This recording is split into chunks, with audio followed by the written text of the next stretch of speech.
OK，大家好，我是 Dustin。好，我们好久不见了，对不对？好，就是这一段时间之内，不知道大家有没有就是准备 Gmail 准备的 OK 啊？好，因为我们现在已经开始进入旺季了，所以接下来到时间也开始慢慢录制一些能够对大家的自修有帮助的影片。首先，第一个我们想要针对的是 critical reasoning，就是所谓的 CR，好，有逻辑的部分。因为很多同学在线上自修线上助教时间的时候，好跟我讲到说他们 critical reasoning 有很大准备的问题，所以然后接下来做一个大概15分钟左右的简短的介绍，这样子。好，那首先，先跟大家讲，好，我们要了解一个题型，我们要了解一个题型或一个科目，我们要知道它背后到底出这个题目是为了什么东西。OK，好，那我们先来看一下 CR 出题特色是什么。好，首先第一个，你一定要记住 CR 的正确跟错误答案它都存在的固定的套路。OK，什么叫套路呢？就是说它可能题材不一样，好，它背后的逻辑是一样的。OK，好，那我们对 CR 的要求就是很简单，一个就是你要把这个套路熟了之后，你要把这些逻辑化成你最后考试的时候的直觉判断。OK 哦，好，来，你可能很好奇一件事情，为什么今天 CR 会有这个固定的套路？好，你可能会觉得说，哎，奇怪，今天就是考 CR，为什么它故事你告诉你跟我讲说，它故事可能内容写的不一样，可它背后那个逻辑都是一样的，还有它正确答案跟错误答案都会是一个都会走一个固定的类型。好，你可能会想说，为什么今天 GMAT 要这样做？好，原因是因为这样子的，就是说 CR 这东西在测验的是什么？它在测验的是你未来，你看到你今天去读，你先去考 GMAT 对不对？好，你目的是为了什么？你不是出国打工旅游嘛？你不是说你考 GMAT 考700多分，结果你到最后去美国的那个 Six Flags 的游乐园去当那个 roller caster，那个就是云霄飞车的操作师嘛，对不对？好，你不是这样，你不是出国不是为了这个，你是为了什么？你其实出国是为了读，比如说 MBA 或 Master。那你回来之后呢？好，不一定会回来，或者是你今天毕业之后，你去工作职场上，你一定不是做一个小小的 officer，你其实是做什么？可能是做 manager。OK，好，那所谓的 manager，你下面就会带一群人。那当你带一群人的时候，怎么样呢？你今天在开会的时候，或者在提案的时候，或者在 case story 的时候呢，一定会需要怎么样？好，底下的人会跟你就是会跟你讲一些细节啊，或者是一些内容啊。好，那万一他们讲的东西是无关的话，好，是很浪费时间的东西的话，你能不能直接打断他们说你这个东西叫 irrelevant，或者是你能不能直接点出他们讲的东西里面的盲点，来节省我们整个处理事情的效率？这就是我们 CRT 要考的东西。他希望你能够训练你从一个小故事里面，能够快速的看，在时间限制里面快速的看出来说哪些是有关，哪些是可以讨论，哪些是无关的。好，你会发现说，大部分错误选项都设计成无关选项的形式。好，那他也会希望你知道说，像这种情况，大部分情况下你应该要怎么去解它。好，不同的 case。好，其实到最后怎么样呢？可能背后都是同一套逻辑。你遇到这种 case 的时候，你应该要什么方向去想，处理事情会最快。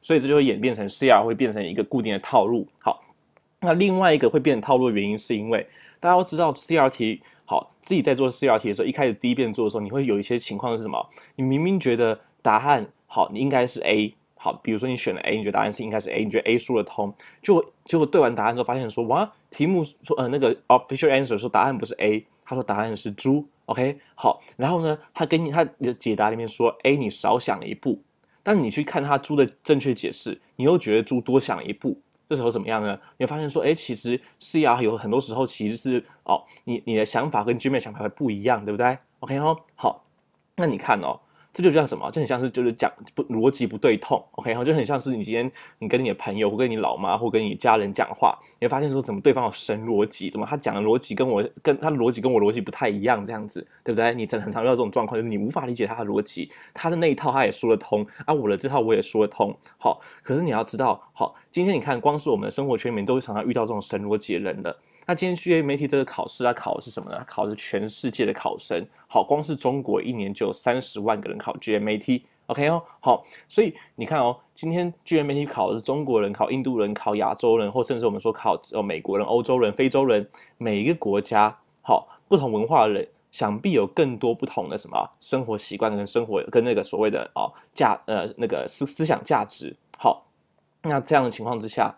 如果今天 GMAT 的答案它正确答案错误答案，它是用就是乱写乱掰的形式或是硬凹的形式的话，这个考试就会变成怎么样呢？每个人都来抗议，都觉得说啊，你这个地方你答案这样写，可是我觉得我这样讲也通啊。好啊，为什么你一定要用你的讲法嘞？我觉得 B 选项也对啊，为什么你要说 D 选项对嘞？好，这时候怎么样呢？一下子中国人来抗议说我们的逻辑下 B 选项是通的，一下子非洲人来抗议说我们逻辑下 E 也是通的。这样的情况下，是不是这样情况下，是不是这个考试就没有公信力了，对不对？好，所以 GMAT 经过它这60-70年好的发展历史之下，它慢慢发现说，好，对于某一种对于一个故事来讲，好，比如说今天是因果关系的故事，哪几种写法是最不会有人引起争议的？好，就是在任何的文化情况下，你都得承认说，这种情况，它的写法。好，是正确答案，是正确的逻辑思路。好，比如说今天怎么样呢？如果题目是说因果由 A 到 B 的话 ，OK， 那今天另有他因。好，比如说就是其实不是 A 导致 B， 而是 C 导致 B。这种情况下，每一个国家都必须，或者每一个文化、每一种人都必须要同意这是一个正确的思路。好 ，OK。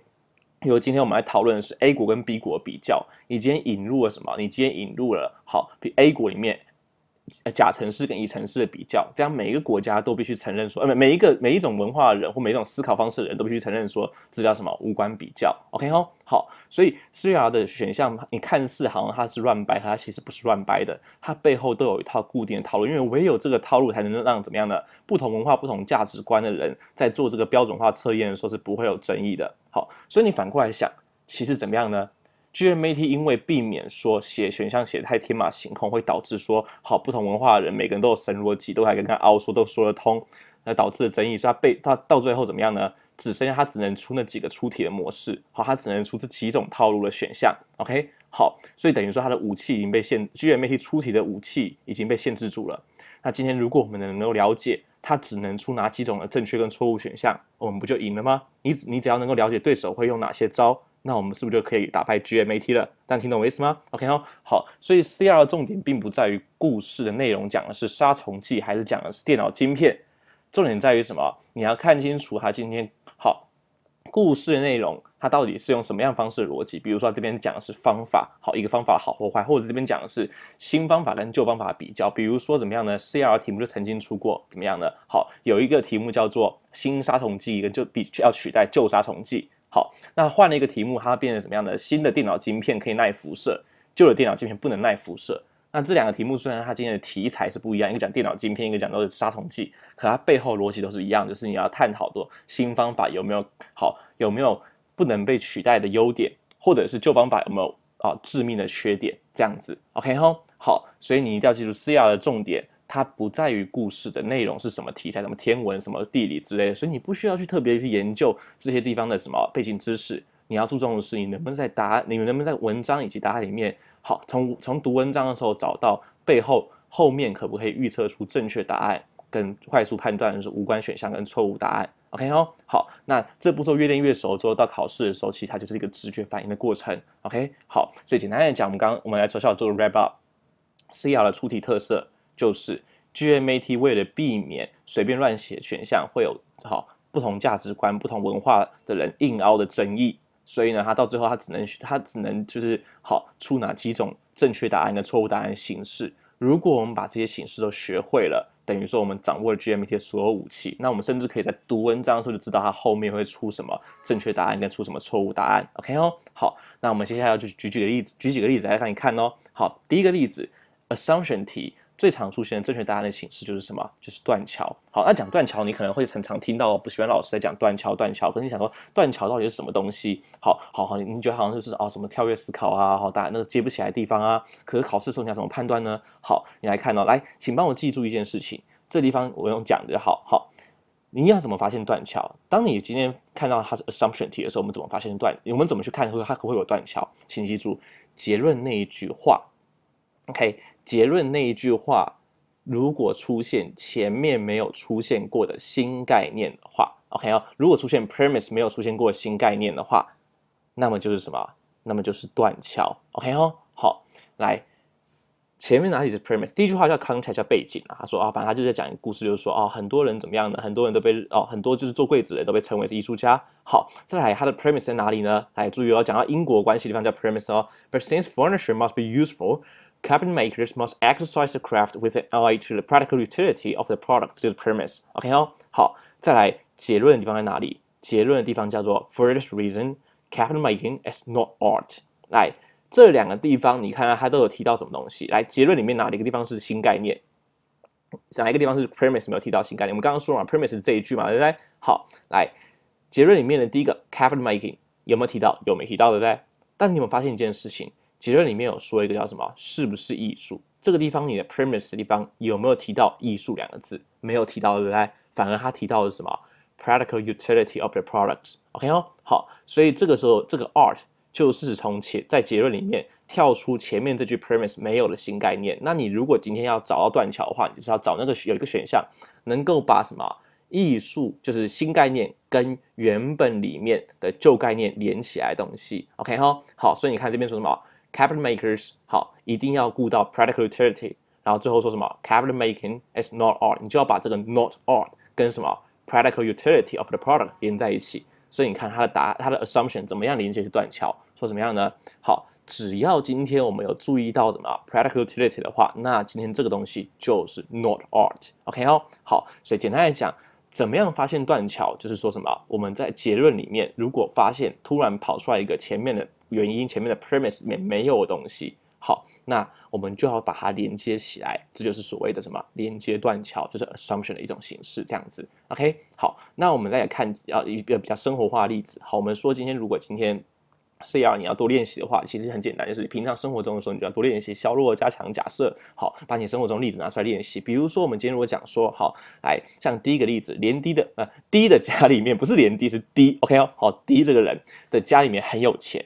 好，所以他一定不会贪污。你一定听过有人讲这种话吗？他家都那么有钱，还贪什么，对吧 ？OK 哦，好，来，你看哦 ，premise 这句话，因为连 D 的因为 D 的家里面很有钱，所以 D 一定不会贪污。OK 哦，好，来，结论里面出现了什么？有出现 D 对不对？是 premise 里面有出现概念对不对？所以这没有关系。好，但是结论里面出现一个新概念叫什么？叫做不会贪污。OK 哦，好，那前面的 premise 有没有出现贪污这几个字，或者相近的概念？没有，它只有出现一个叫很有钱。所以我们的什么假设就是要把这两个东西连起来，叫什么？有钱的人一定不会贪污，这就是我们的 assumption。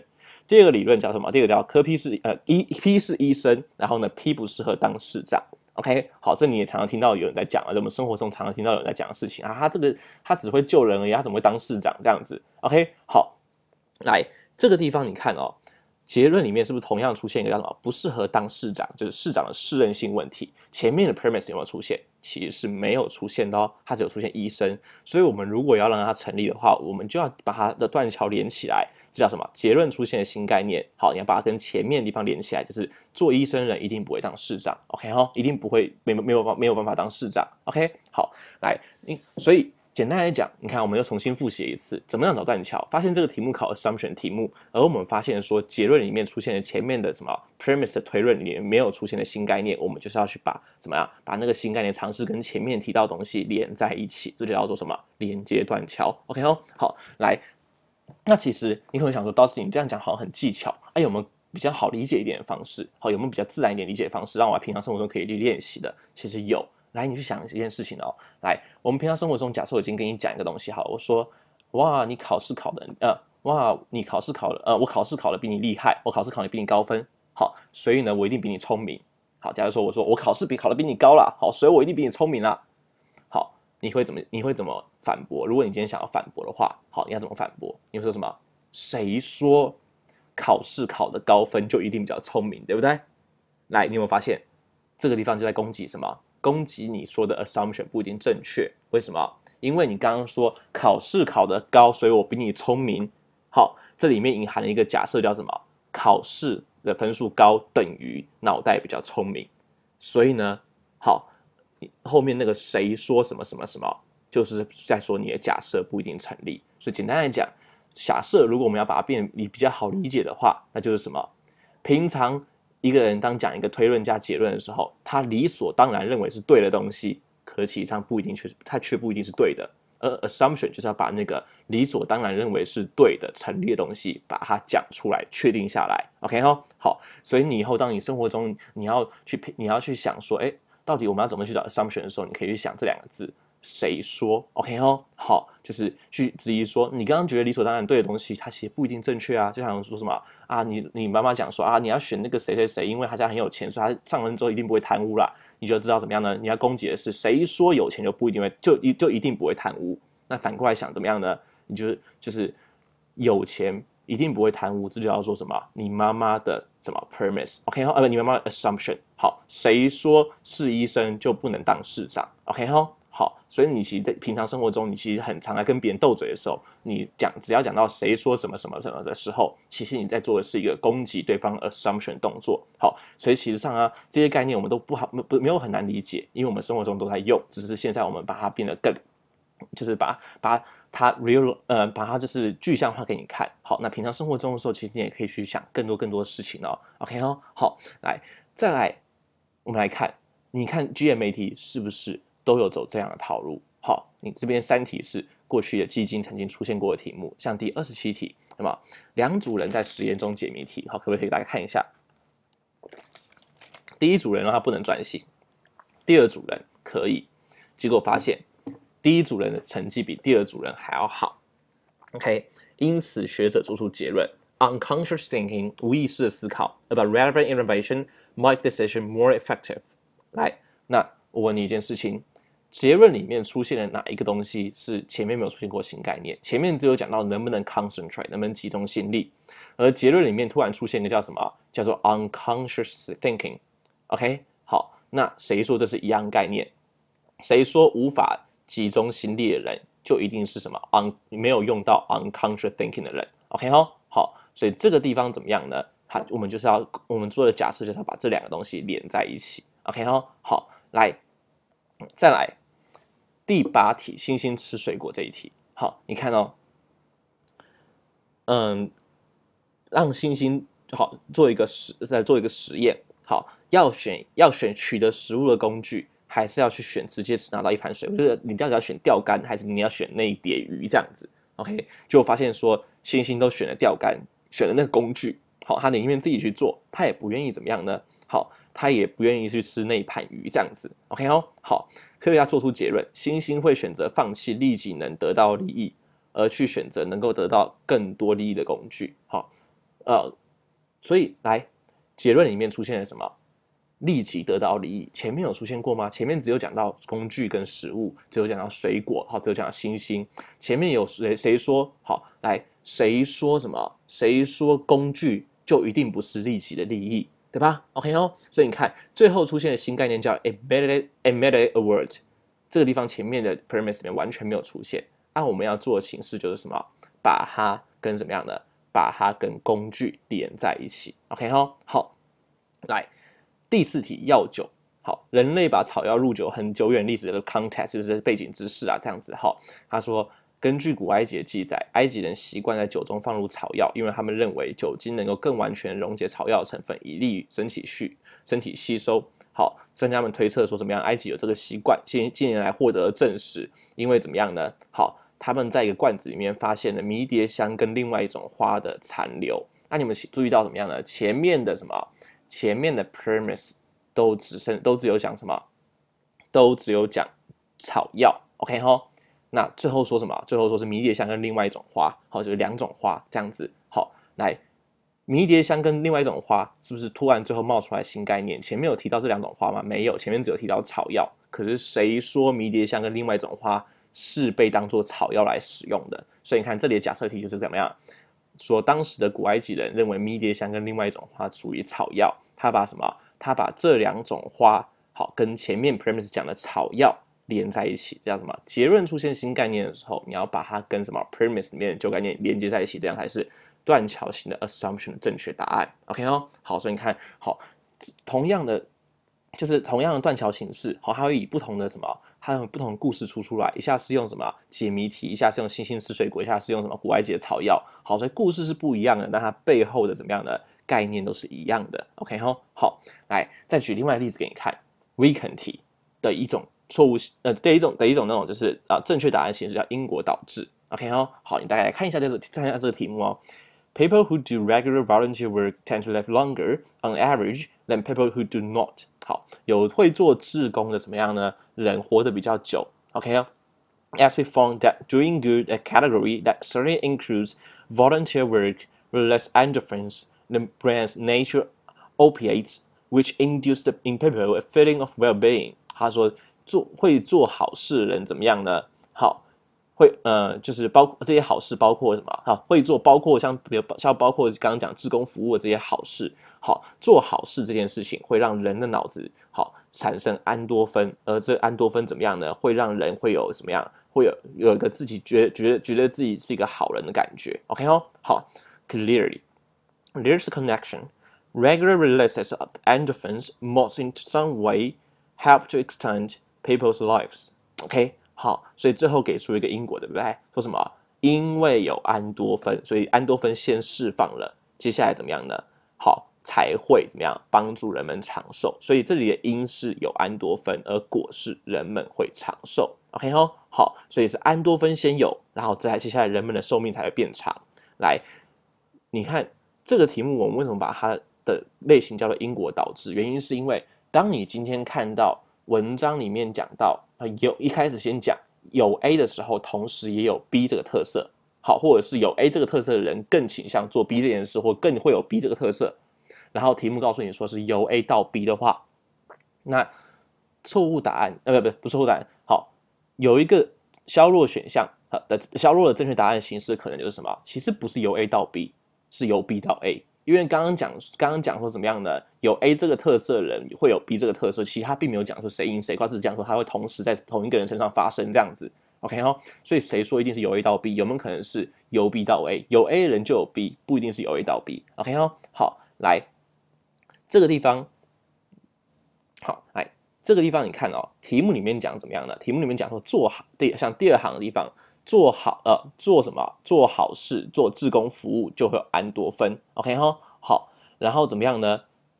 这些人就会活得比较长。OK 哈，好，所以他觉得说是什么？觉得说是做好事所产生的安多芬让他们活得比较长。OK 哈，好，那有没有可能怎么样呢？有没有可能是另外一个方向，就是其实他们本身就已经比较健康，活得比较长了，本来就活得比较长，比较健康了，才会去想要去做好事。OK 哈，好，就是由 A 到 B， 由 B 到 A。我们刚刚说了嘛，好，做好事获得安多芬，所以才会让人活得长。这是题目的这是题目的什么推论？但有没有可能是他先活得长，先健康了，才会怎么样呢？想要来做好事。好，来，所以你看，朱选项他怎么写的？正确选项怎么写的？他说。People tend not to become involved in regular volunteer work unless they are healthy and energetic to begin with.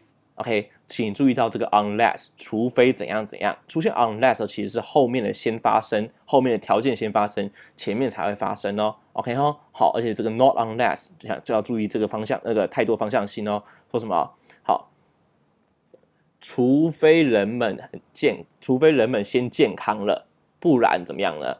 他们不会怎么样？他们不会去做好事。换句话说，怎么样？好，人们要健康才会去做好事。OK 哦，好，如果不健康的话，就不会去做好事。OK， 所以这样这个题目里面，因为你用 unless 后面是讲条件，所以变成说怎么样呢？变成说是要先身体好，先活得长，才会去做好事。而题目里面的推论是什么？先做好事，先达到安多芬之后，才会活得长，这就是标准的什么因果导致题。OK 哦，好，那像基金里面有另外一个题目讲的是说什么？讲的说我们发现说坐前排的同学成绩都比较好 ，OK， 比坐后排的同学成绩还好。所以如果今天小孩子想要让他成绩好的话，尽量叫他去坐前排。OK 哦，好，这里的题目的推论是叫什么？叫做你选的位置决定了你的成绩 ，OK 哦，好，选的位置选对了，成绩就会好。但有没有可能是另外一个方向，就是什么？来，那个题的答案叫做成绩好的人才会主动要求坐前排，变成什么？你其实是已经先成绩好了，你才会去选择位置，所以其实不是位置影响成绩，而是你的成绩决定了你会不会想选前排的位置。OK， 好，来，我们来看后面这两个基金的题目，会发现说，故事都不一样，可是怎么样呢？好，它的方向套路都是一样的。OK， 那你有发现说，今天前一个题目里面还有一个特色就是什么？有 A 就有 B， 好，有 A 的人倾向也做有 B 这个特色。OK， 那你看35题它怎么写？这个地方，猴群的猴王体内，好，某基数比其他猴子多越多，而猴王的自信心也比其他猴子强烈。OK 哈，好，所以意思就是怎么样呢？好，那些基数比较多的猴子，那些基数比较多的猴王，他们的自信心也比其他基数比较少的非猴王还要强，对吧？OK 哦，所以你看到最后，你看前面都没有讲因果，他只说好，他只说这边比另外一个人多，而且他们同时也怎样怎样，他们同时自信心也比较高，他完全没有讲因果，最后竟然擅自推了什么？基数多会提升自信心，所以是基数为因，自信心为果，基数影响自信心。可是有没有可能是自信心影响基数 ？OK， 所以你看削弱的方向就是什么？就是因果倒反，其实是先有自信心才会是基数增加。OK 哈，23题，好，你看学校发现人际关系好的学生，通常在班上成绩也比较前面。所以，如果要提升学生的成绩，我们应该要先教导他们如何与人相处。所以，题目认为怎么样呢？是先要让他们知道怎么样跟人相处，就是人际关系要先好，就会怎么样，就会让成绩提升。OK， 然后题目里面认为说怎么样？认为说你只要人际关系一好了，那成绩就会提升了。OK 哈，好，但实际上有没有可能是什么？有没有可能是成绩先提升，才会怎么样影响你后面能不能跟人处得好？OK， 所以你看逻辑错误也是攻击了什么？你忽略了这个因果导致的可能性。好，所以你会发现说，这些题目都有一个形容的特色，就是它都会说同一种人身上有 A 这个特色的人，也会有 B 这个特色，所以是由 A 导致 B。好，当你今天在读文章的时候，如果还没看选项的时候，如果你读出来这种写法，好，你就知道怎么样了。等一下，你的正确答案就要往哪个方向找？有没有可能是 B 导致 A 这个形式？这就是我们说的，当你今天读 CR 的时候，你在读第一遍文章的时候，如果你今天熟悉的套路，你今天熟悉他写的形式，你就知道说剧院媒体等一下会用什么武器，他也只能用那些武器。然后你今天已经先预测好了之后，你等下在看选项的时候，不管你时间够或不够，你至少可以比较快辨认出非常有可能是正确选项的地方。OK 吼，好，来讲完了一些套路的例子之后，好，我们来讲一下，就是如果你今天真的要做什么，真的要做准备的话，做 CR 准备的话，我们该怎么做 ？OK 哦，好，首先第一个，不管你今天是什么时候开始准备，你一定要先做完一次总结。OK 哦，好，所谓的总结，好，我们的意思是说，所谓总结有3个一定要 ，OK， 有3个一定要，请注意，什么叫3个一定要？第一个一定要就是怎么样呢？一定要检讨全部的题目，不管你对或错，都一定要检讨。OK， 第二个一定要就是什么？每一个题目里面，你检讨每一个题目里面所有的选项都要检讨，都要写出来对为什么对，为什么错。OK 哦，不管你这个选项是你已经会了，或者是你不会的，你确定或不确定都要写出来。第3个一定要是什么？一个选项里面如果有1个以上的有问题的地方或错误点，好，你都要把所有的错误点全部抓出来。OK， 这是3个一定要。OK， 好，那在怎么样 CR 里面，好，我们检讨方法是怎么样呢？我们要分3个方向。第一个叫做写法，也就是故事里面会有不同的故事类型，比如说这边讲的是结论是说方案类型的结论啊，或者是一个方法能不能成功啊，好，或者怎么样的是因果关系的结论，最后推是由 A 到 B， 好，或者是什么，或者是什么类比型，就是 A 例推 B 例，好，或者是所谓的母体推个体 ，OK， 样本型的。好，这叫写法，故事的写法。第二个叫什么？第二个叫做题目的问法，就是我们很熟悉的 which of the following 那一句里面到底是 weaken support assumption 之类的 OK 哦。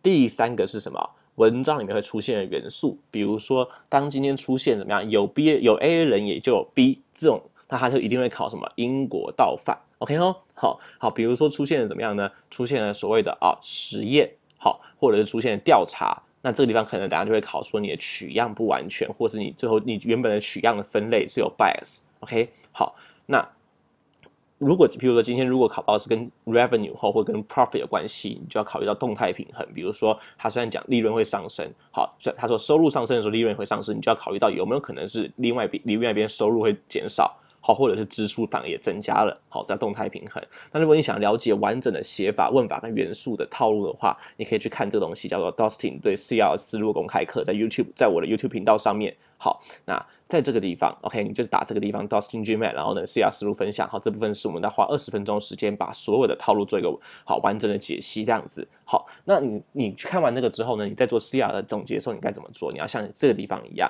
好，你可以看到。这个地方怎么样呢？我每一句话我都写什么？我都写步骤。我写说第一第一步我先看哪里？好，比如先看问法，然后发现了削弱题，然后怎么样呢？削弱题的方向可能有哪几个？可能会有导果微因、另有他因或另有副作用这些东西。OK 哦，好，然后呢，你再来第二个，好，第一句话看完之后，我心里的感想是什么东西？第三句话看完之后，发现说里面有什么可以预测的考点。第四句话看完之后，发现说有哪些点，这些点可能会有什么样的错误答案，跟什么样的正确答案，这样子。好，我每一句话后面我都会写什么样。这句话看完之后，让我联想到等一下会出哪些的什么可能的正确答案跟可能的错误答案。OK 哈，好，那这部分当然是 based on 我们刚刚那个影片里面所讲的东西，或者是你也可以参考你补习班的讲义，好，或者是你自己的自修教材，好，来 build 到你自己的就是 CR 的那些考点这样子。那再来全部看完之后呢，开始做题之前，你要写什么？你要写好。你刚刚全部想完的东西综合在一起，你的正确削弱的答案，正确的答案，或者是可能无关方向 ，OK 哦，好，然后接下来开始每一个选项都去检讨 ，OK 好，然后呢每一个选项检讨的时候怎么样呢？都要去写出什么？不要只写故事，你最后要把它分类，比如说这叫无关比如说叫什么？这叫做好，就是你只有锁定一边，没有锁定另外一边。好，所以题目里面如果比较的时候，你的选项只有锁定一边，没有讲另外一边的话，其实不一定是一样或不一样的。OK 哦，好，那你看像讨论范围无关，因为你知道你不能只写无关两个字。好，有的时候无关怎么样呢？有可能是讨论范围无关，有可能是什么比较基准无关，有可能是时间基准点的无关。好，所以其实你要去分类分得更细一点。好，而且尽量去怎么样的抽象化。好，就是我们之前有讲过说，今天你在做 SC 总结的时候，你遇到什么？你遇到 Mary and inflation， 你会说这东西是什么？好，马力跟通膨，为什么错？原因是因为什么？概念不对等。你不会写马力不等于通膨，你会写怎么样？概念不对等。好，因为这叫什么？要把考点打抽象化。你知道别的题目不会出现马力跟通膨，但你知道这个地方考的东西是考平行的概念要对等，其他地方也会考到这个概念。像这个地方，好，就是怎么样？我们在做检讨的时候，尽量把在写完它故事对回去为什么错之外，我们还要怎么样呢？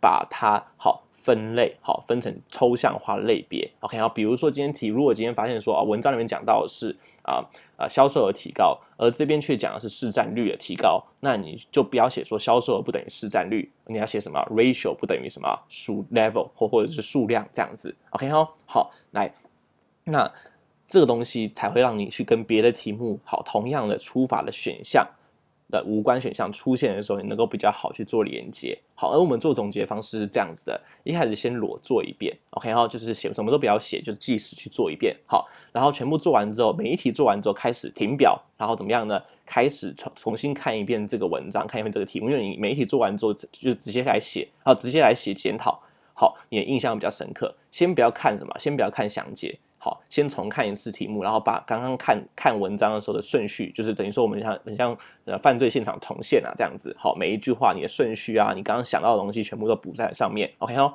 然后全部写完之后开始对答案。OK 哦，对完答案之后，如果你发现哪些地方你有漏掉，或者去看的时候你有漏掉的话，你再回去把它补起来。好，比如说你发现说这个选项错，原来是因为这边讲的是什么？讲的是数量的改变，它讲的是 changes。好，原本文章中讲的是什么？那个定量，那个 level，OK 好，比如说原本文章里面讲的是 GDP 2000，这边讲的是什么？好，差额2000，好，那这两个概念是不对等的。好，那你这时候就要订阅回去说什么？括号以后看到什么？以后文章里面看到哪些字？比如看到changes 的时候，我们要特别注意，或者是看到什么？看到数量的时候，我们要特别注意这个数量到底是个定量还是一个什么差异量 ？OK 好，也就是用这种方式慢慢的去补充说 GMAT 可能会出陷阱的地方。好，所以你一开始比较累，因为你开始什么都没有做过。好，那你后来做了10几题、20题之后，你会慢慢的发现，其实 GMAT 会出陷阱的地方，会出现的那些字就是那么几个而已。好，你后面会做的慢慢越充实。好，所以这部分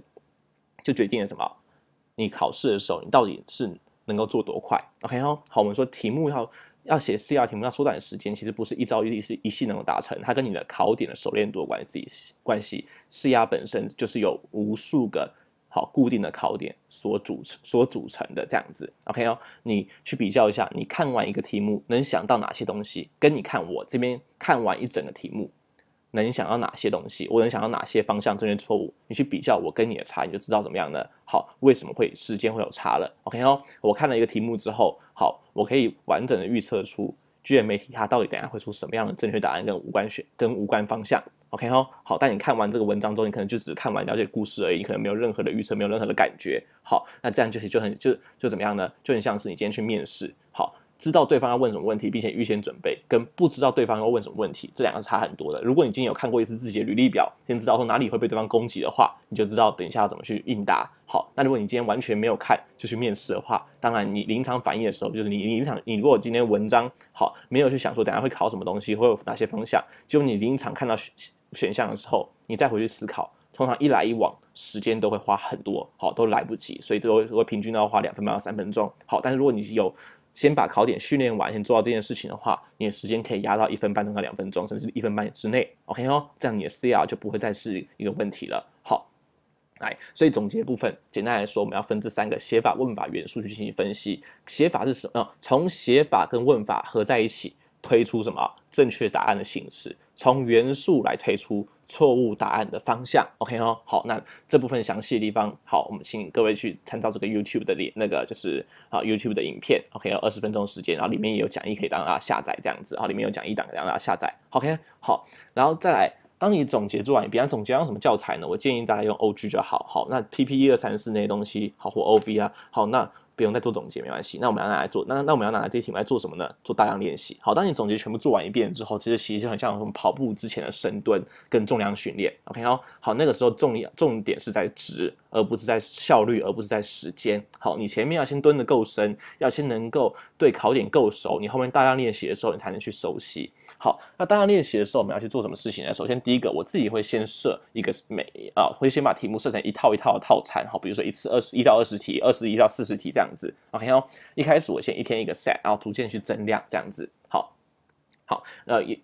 比如说做熟了之后，可能就一天40题、60题或甚至80题，然后这时候的检讨怎么样呢？不用像总结那样子，一定要检讨每个选项、每个错误，你只要检讨自己错的跟不确定的答案就好了。OK 哈，好的，当然就是这也是要奠基在你过去总结要做的够扎实，你现在才能这样去做重点的补强。OK 哈，好，所以前面这地方叫做重量训练。OK， 叫重量训练。好，这时候我们注重的是什么？你的扎实程度，好，而不注重你的什么效率。OK 哦，接下来开始在起跑了。好，那起跑的时候，我们就开始慢慢注重效率了。好，慢慢增量，慢慢把速度加快，这样子。OK 哦，好，那这时候我们要开始去练时间了。你不能等到说你考前1个礼拜要练 GWD 的时候才开始定 pace， 你通常是定不起来了。我已经强调过很多次了。好，如果你原本就是一题要2分钟或3分钟的人，你到考试前1个礼拜才跟我说你要在75分钟之内做完41题，通常都会失败。OK 哈，好，所以你一定要在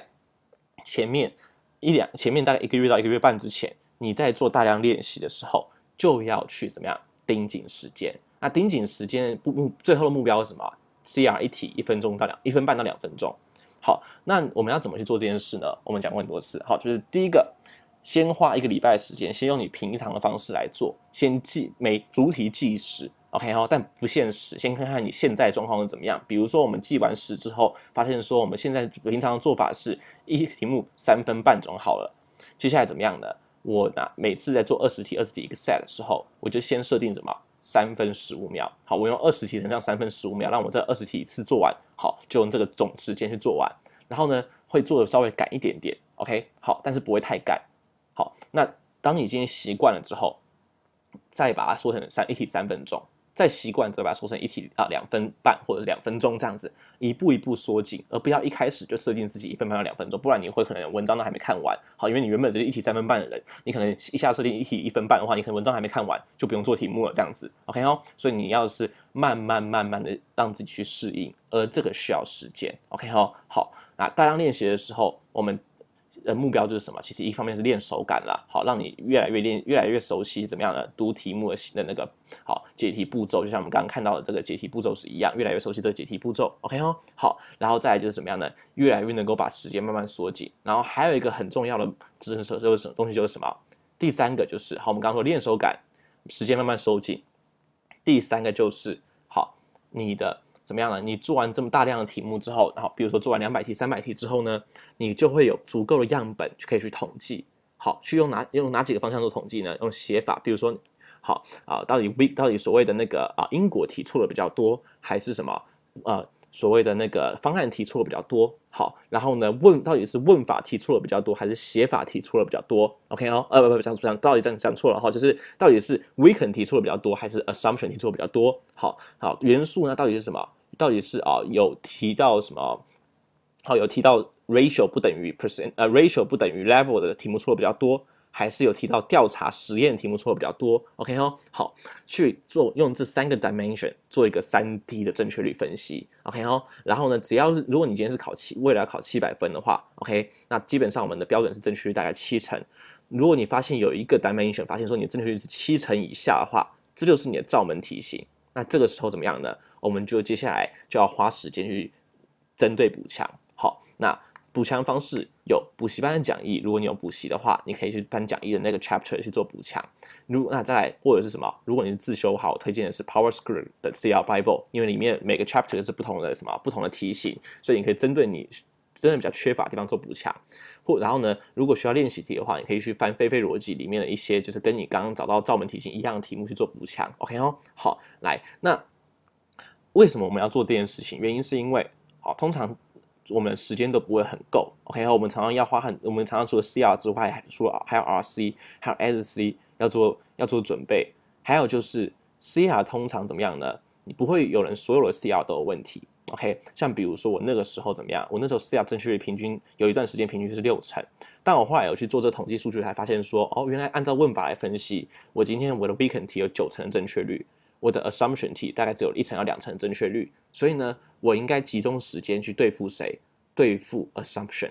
然后呢，这代表什么意思？我 assumption 只有1成，每做必错，代表意思就是今天 GMAT 在思考 assumption 的时候，跟我的思考逻辑不一样。而我 weaken 题每做必对的意思就是什么？今天我在做 weaken 题的逻辑，跟 GMAT 的 weaken 题的逻辑基本上是一样的，所以我只要看懂题目，用我自己的直觉做就会对，所以我不需要去学别人的方法。有时候去学别人的方法，反而还阻碍了自己思考速度，而只有像刚刚讲那种什么，像比如说我刚刚说 assumption 题没做必错，代表说我自己的思考模式跟 GMAT 不对盘，我才要去找补习班讲义，或者是 CR Bible， 或者是非逻辑来去看别人的方法，哪一个方法对我来说比较 work。OK 好，就是去学别人的方法来去贴近 GMAT 的思维。好，这样做不但是什么样，针对弱点节省时间，而且怎么样呢？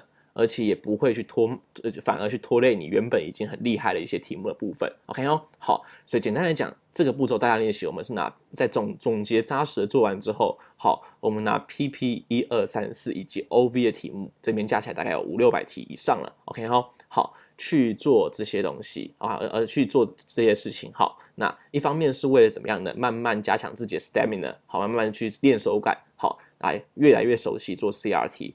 然后呢，解题流程要固定这样子，然后再来一方面是为了什么？时间慢慢的去训练，然后盯紧时间，把时间缩短。另外一方面是什么？得到好样本数足够的统计数据，找到自己的罩门，最后去做补强这样子。OK， 好，那这个部分就是我们今天大概讲 CR 的一些就是准备的总体的准备的方式。好，那当然我最后还要补充一个大家会常问的问题，就是说 CRT 你可能会觉得说我以前已经做过了做过的话答案都知道了，这样子不会不准吗？可是你要注意你以前做过，你觉得你有像现在这么扎实的做吗？你觉得你每一句话都有读清楚吗？你觉得你之前做到一直懵懵懂懂的随便乱选，还是说你每一句话都有认真的看完，并且能够知道它背后要分析出来它背后要考的东西？如果你没有的话，那现在第2次做第3次做，虽然你故事可能看过了，你可能一看故事就知道答案大概是什么了，可是你这时候还是要逼自己放慢速度，每一句话都要逼自己读完整句之后，尝试去想等一下会考什么东西。OK 好，所以呢 CR 后面的题目有没有做过那些题目有没有做过不是一个问题。